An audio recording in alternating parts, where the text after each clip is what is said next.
All right. Hey, everybody. Tay Nix here, back again. I like doing these weekly wrap-ups, mostly to keep myself sane, but also as a kind of time capsule. It's interesting to think that this stuff lives forever on the internet. And especially the absolute madness that we're living through that has become normal. It's like hell itself can become normal if you stay there long enough. I certainly hope that's not what we're headed into, but this is for Saturday, June 10th. So the week ending June 9th, the events of the last week bring home, I think, just how perilous, just how very dangerous the situation has become, is continuing to become day after day. What am I talking about? Well, there's entire groups of people meeting to talk about this is a group of Russia files, meaning people who love and stand with Russia. This, of course, is treason, right? Even to suggest such a thing. I'm just reporting. Don't throw me off the internet. Including journalists and things like this. A fellow named Pepe Escobar is one of the founders of MIR. It's the French acronym for those who stand with Russia.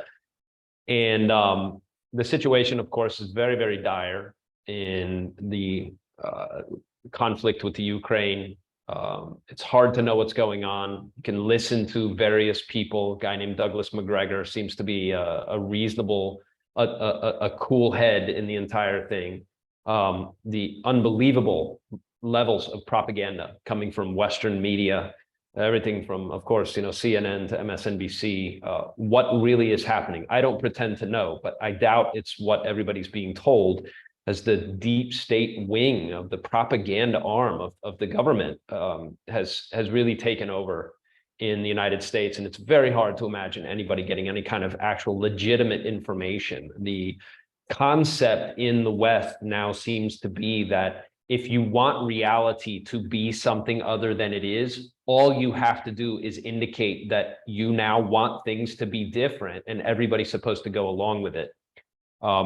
I read an interesting book, and I'll do a different post on this, perhaps, if anybody cares. It's a title. The title of the book is The Rise and Triumph of the Modern Self.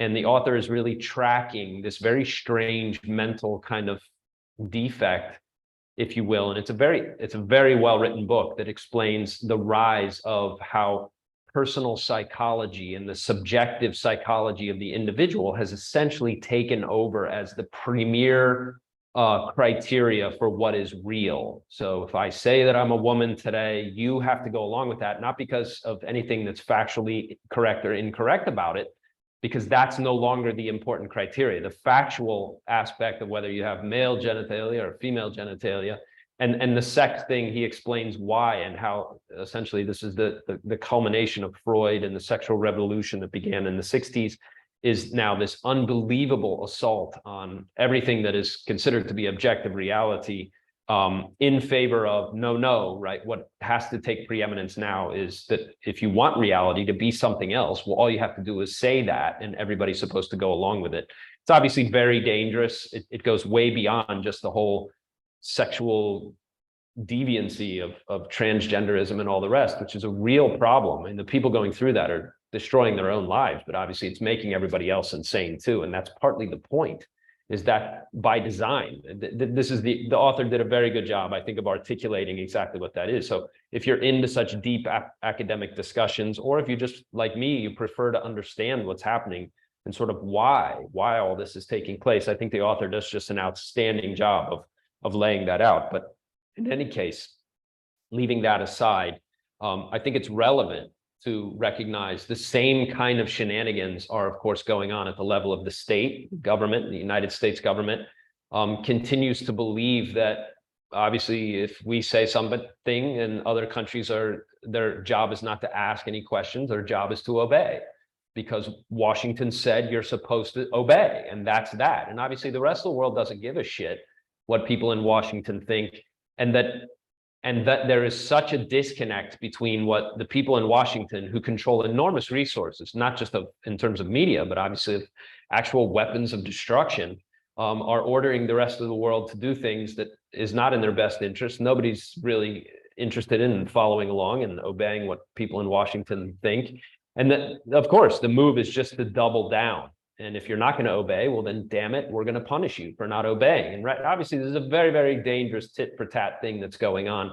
We're much, much closer to a real serious global conflagration than we've ever been in our lifetime, in my lifetime, in the last 50 years.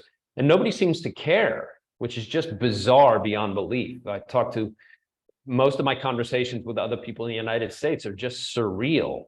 Remember, my job here and the mission of the Expat Files is to show you some of the really excellent communities that exist in other parts of the world and to help you very quickly integrate yourself within networks of other people who are looking to live as untroubled and unmolested by their home government as they can possibly make themselves. And that means self-sufficiency. That means self-reliance and sustainability, all the important virtues that are being lost and thrown out in favor of some kind of collectivist nightmare where everybody's supposed to go along with the bullshit of some very troubled, mentally ill minority and eat laboratory grown meats and get injected with mRNA shots, right? Which I'll pass on, thank you.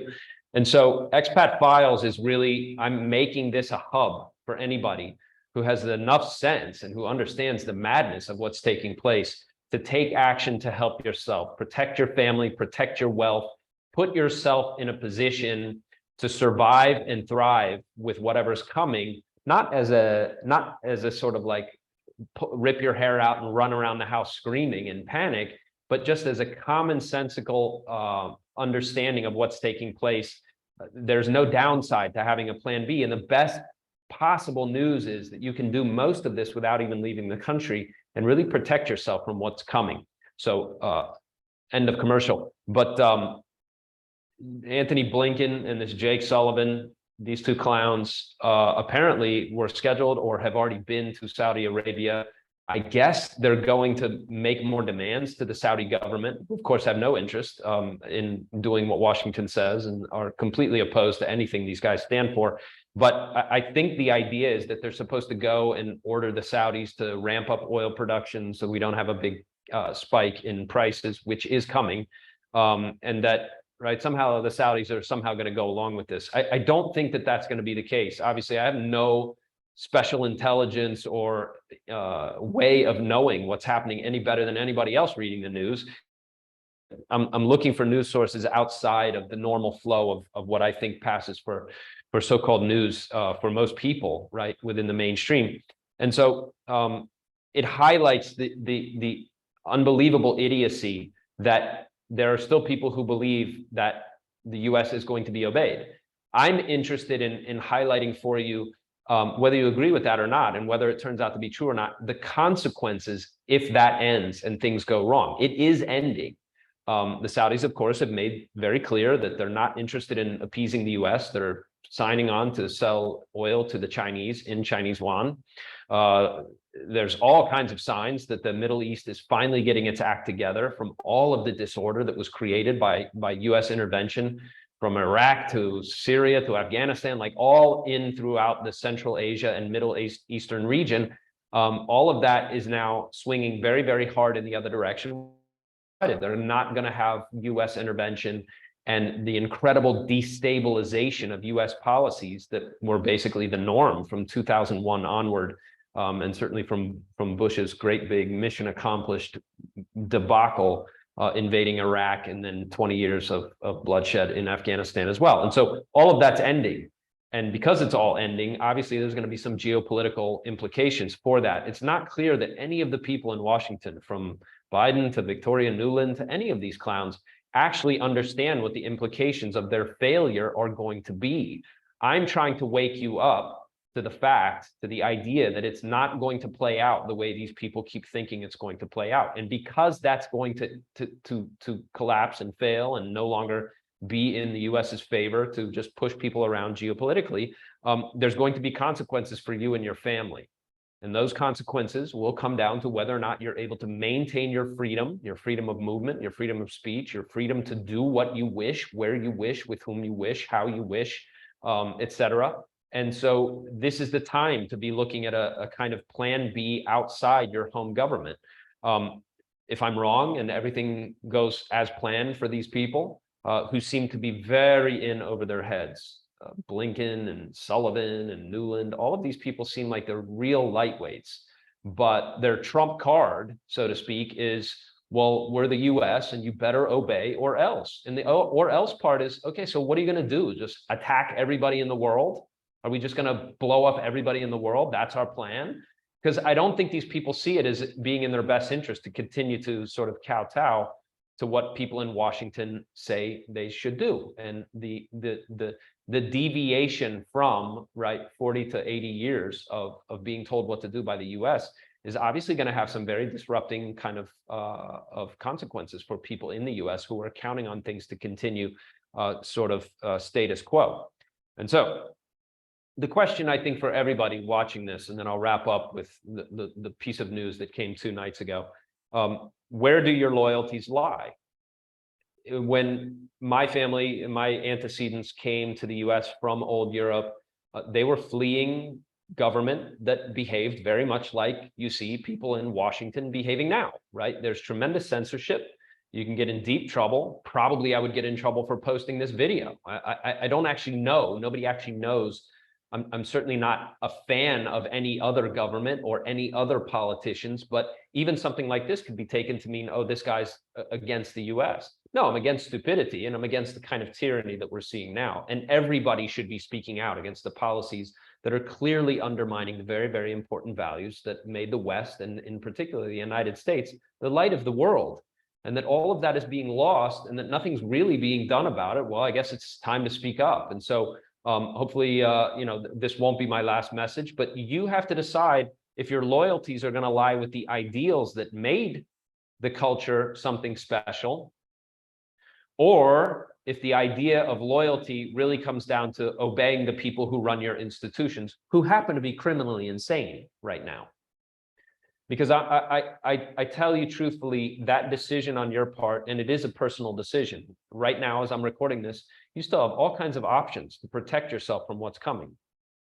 That's not going to be the case indefinitely. There is real trouble on the horizon. And for people who sort of ignore that or don't quite get the memo in time and don't take steps, because it's one thing to understand what's happening, and it's another thing entirely to take action to actually protect yourself. Everybody I know with the means to do it is now taking steps to put distance between themselves and the people who could harm you most. And that's primarily your government, although it's not without question. And this brings me to the last point for today's wrap up. It's not without debate or some at least reasonable doubt that it's entirely possible that there's going to be real civil unrest within the United States. 2 nights ago, the Trump indictment they actually did carry it out and arrest this guy for something that it's not entirely obvious was he paid off a porn star. I guess there's still debate about what documents were found at his place. I'm not sure. I'm not really following it. But the significant thing is this is obviously yet another precedent. I think the argument that, yeah, no former president indicted on federal charges before, and the idea that it's okay this time is because it's Trump. And the danger, of course, is that people who are in favor of this are ostensibly in favor of, yeah, but fuck him and let's get Trump no matter what, even if we have to, break precedents and go against, any prior legal kind of precedent that existed for a former or sitting president, is that, of course, that precedent can now be used to get anybody, including you. And so you're giving up an enormous protection by being on board with the idea that, yeah, but Trump's a dirtbag or whatever argument you want to make, that he's a loudmouth and he's clearly a criminal. The Durham report came out, and to the extent that such things can be counted on to be reasonably accurate, an independent counsel found that the entire thing to do with Russia actually had nothing to do with Trump doing anything wrong, but was completely and totally fabricated by his political opponents. Did anything bad happen to these people? No, because they're above the law. Now he's being arrested. And my point with all of this is not a defense of Trump, who I neither like nor dislike. I find him a very interesting phenomenon. The worst thing you could say about Trump is that he's a tremendous showman, probably should shut his mouth. And if only he had this other level of virtue that actually made him a real hero, perhaps people could rally behind him, but he just doesn't have that. And perhaps the best thing you can say about him is that half the country adores the guy. And the danger right now, of course, is that half the country is rather disgruntled that this has happened. And so it's an incredible, it's yet another threshold that has been crossed. And here's my prediction for what it's worth, because this has direct relevance, I would say, to your own freedom, to your own ability to continue to conduct your life and your affairs on your own terms.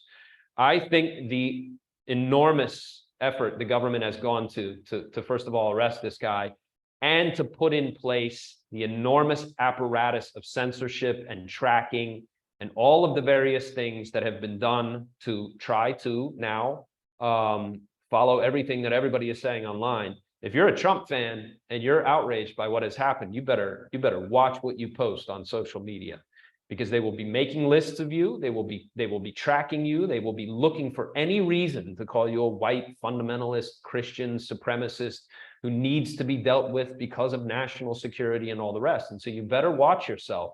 I think what we're in for is increased surveillance, where in particular, people who back Trump, people who adore Trump, will be provoked and poked to try to get a reaction out of you, and that the full weight of the censorship apparatus of the state will be coming for you. And so you better watch yourself. It's terrible that that's happening, but I think that is probably what we're in for, and that's probably what's coming. And all of this is probably being done for exactly that reason, as the official election cycle really kicks off in earnest and ramps up until November 2024, which is, all of 15, 18 months away. It's not that far away, right? Yeah, about 16 months away as of today. That's really what you're looking at. Is now the pressure is on, and they're going to continue to badger this guy, and they're going to continue to look for ways. Oh, look at this, we knew it. Look at all the white people, look at all the white males and supremacists who are against the government. We need to deal with these people very severely. And they will be looking for ways to provoke you. So watch yourself. Don't do anything truly stupid. My feeling is that just like all central planning, just like all kind of propaganda like this, it will in the end fail. But you need to be smart how you disobey what the government is telling you to do. One great way to disobey was don't get injected with something that for a disease that's 99% survivable. I mean, that's an example of, but you don't have to do what the government tells you to do.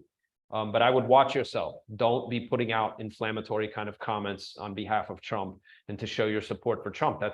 You're playing into the hands of some very, very dangerous people right now. And why would you give them that advantage? Don't do it. And let's all have peace. To whatever extent possible, let's not have any kind of eruption of violence where nobody should be looking to instigate violence. If the government is going to do that, there's not much you can do to stand up against it anyway. I'm very much on the side of let's try to avoid that if we can, because if that genie gets out of the bottle, boy, it's going to be horrible. You have much better options. Expat Phyles can show you very quickly how to set yourself up in very safe, secure jurisdictions, places in the world that are on the way up, where you actually have the chance to make huge upside while you and your family ride out trouble. When it's time to return to your hometown in North America, you can certainly do that. But if you're watching this and you understand what time it is and you understand the dangers that are taking shape around you, there's no excuse to be waiting for disaster to actually find you. Get busy now putting your plan B in place. If you want my help, please contact us here. Okay, that's it for weekly wrap up. And everybody stay free, huh? Stay sane.